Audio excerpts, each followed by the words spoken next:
Our top story tonight, Spokane City Council just voted in favor of an ordinance limiting landlords' ability to raise rent or evict their tenants.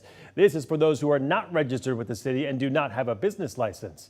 KREM 2's Connor McAvoy is live in the newsroom tonight after attending the meeting. Connor? City Council voted on an ordinance requiring landlords to obtain a business license and register with the city if renting out of Spokane last year. Monday night, Council voted on restricting any rent increases or evictions for those who still aren't registered.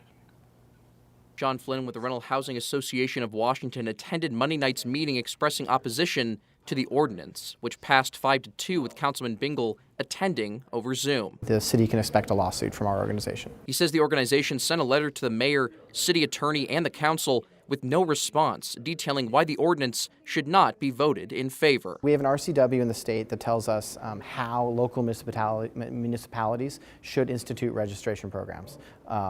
That law controls anything that the state, city, or county attempts to do unless it was grandfathered in. Spokane was not grandfathered in. Councilman Klitsky voted in favor of the ordinance, saying not registering with the city at this point is not acceptable.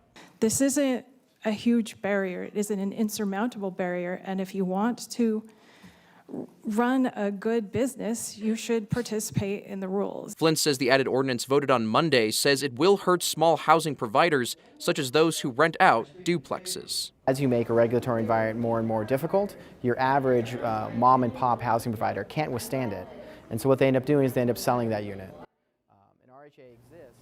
Flynn says the RHA represents 6,000 members statewide, 800 of which live in the city of Spokane. When asking Flynn when a lawsuit would be filed against City Council, he says it will be sooner rather than later. In the newsroom, Connor McAvoy, KREM 2 News.